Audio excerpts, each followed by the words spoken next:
Have you ever wondered why the universe would allow you to meet someone you can't have? Why it would weave such a powerful connection only to make it impossible to stay together? It's one of the cruelest ironies of existence, to recognize a bond so deep, so undeniable, and yet know, somewhere inside, that it cannot be fulfilled.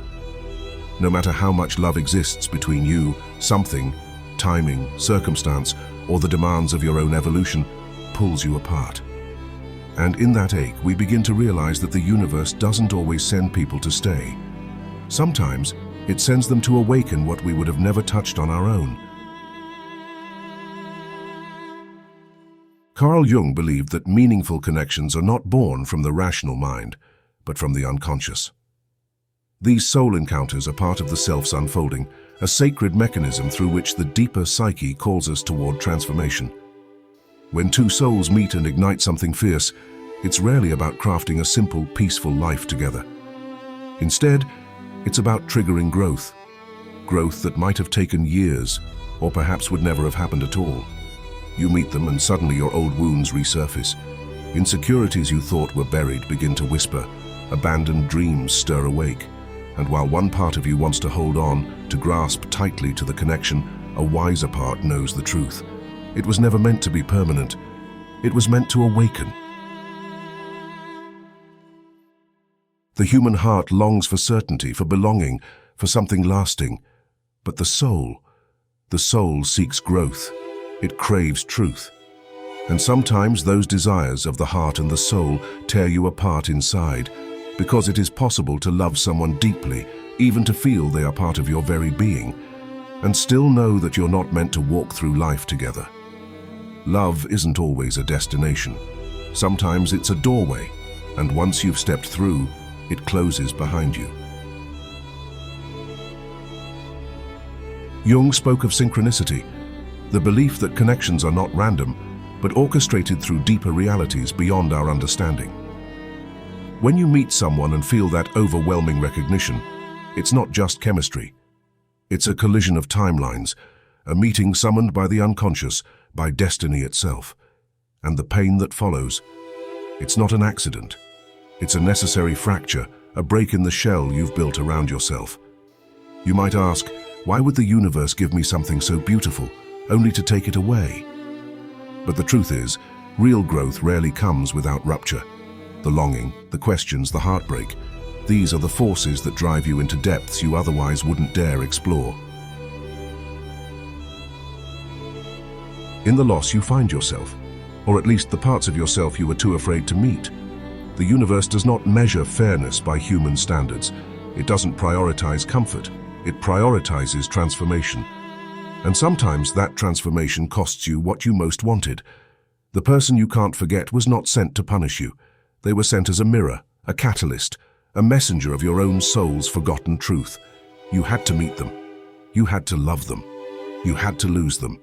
Because only through that sequence could you remember something essential, something no easy, gentle love could have shown you. If you can't forget them, it's because they stirred something unfinished. They reminded you of who you were meant to become. Not because they were meant to stay, but because they were meant to walk you to a door you were too afraid to open alone. It hurts. It feels unfair. But when you stop asking why did they leave and begin to ask, what did they awaken in me? That's when the meaning begins to emerge.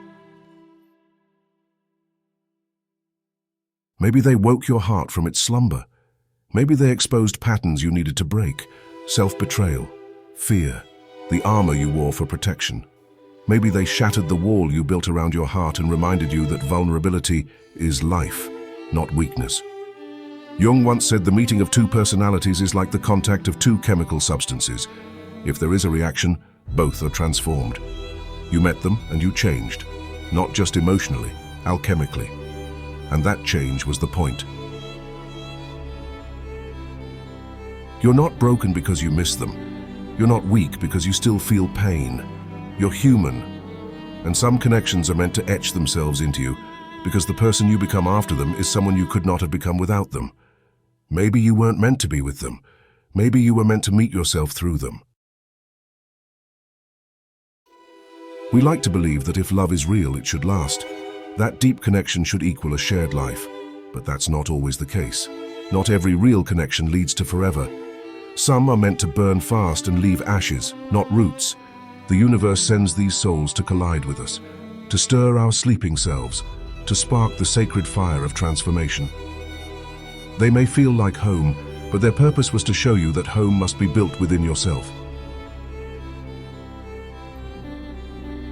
Jung emphasized the confrontation with the unconscious, the unseen, avoided, or exiled parts of ourselves. The kind of love that feels destined yet impossible often brings those hidden truths to the surface. It forces us to see our fears of abandonment, our self-sabotage, our illusions.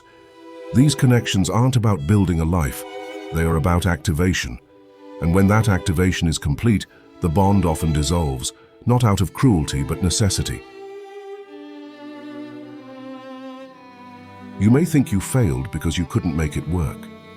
But maybe working would have kept you small, stuck, asleep. Maybe holding on would have prevented you from stepping into who you were meant to become. Some relationships are not shelters. They are storms. Beautiful, violent, transformative storms that tear through everything false and leave you raw and real. And in that vulnerability, your true strength is revealed. Jung once wrote that loneliness doesn't come from being alone. It comes from being unable to speak your truth. Being seen, really seen, can be both exhilarating and terrifying. The person who disrupts your silence, who shakes you awake, who shatters the illusion of peace you've clung to, they didn't come to stay.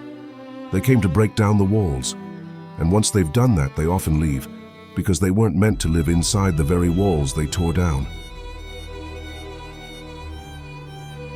You don't lose a soul connection when the person leaves. You lose it when you refuse to learn from it, when you hold on to bitterness instead of transformation. But if you lean into the ache, if you let it point to the parts of you that were asleep, afraid, hidden, then you evolve. Every connection is a message. Some arrive wrapped in tenderness, others in heartbreak. But all of them come from the same place, the deeper intelligence of the universe guiding you toward wholeness. Maybe they showed you what love could feel like. Maybe they called forth your rage, your sadness, your longing, your passion. Maybe they made you feel alive in a way you didn't know was possible. And when they left, you thought that aliveness left too. But it didn't. Because it was never about them, it was about you. They didn't give you something you lacked. They uncovered something you already had. It's easy to romanticize these soul encounters, to believe that maybe one day they'll return. Maybe it was just bad timing, but clinging to that hope can keep you from doing the real work. Integration. Jung said that what you resist persists. If you resist the grief, the loss, the transformation, you stay stuck. But if you surrender to it, you grow. You begin again, not in the old way, but as someone who has seen the fire and lived to tell the tale. Not every soul is sent to stay. Some come to resurrect you, some to burn you clean, some to remind you that you are meant for more than surviving. And yes, it hurts. But pain doesn't always mean something is wrong. It means something mattered. Let yourself mourn, not just them, but the version of you that existed when they were near. Let yourself grieve what will never be. But also, let yourself celebrate the awakening. You are not the same person you were before they entered your life. And that change, that's the reason they came. You can honor them, not by clinging, but by becoming, by letting the fire they sparked turn into your own light. They were a chapter, not the whole story. A storm, not a shelter, a lesson, not a lifetime. And that's okay, because some of the most beautiful chapters are the ones we can never go back to, only carry forward in gratitude. Thank you for walking through these depths with me, for facing the silence, the ache, the questions without easy answers. If this message resonated, if you've ever felt the bittersweet weight of a love you couldn't keep, you're not alone. Share your story if you feel called. Sometimes just speaking it aloud is its own form of healing. And if this path of soul awakening speaks to you, consider subscribing. There is more to explore, more to uncover, more of you to remember.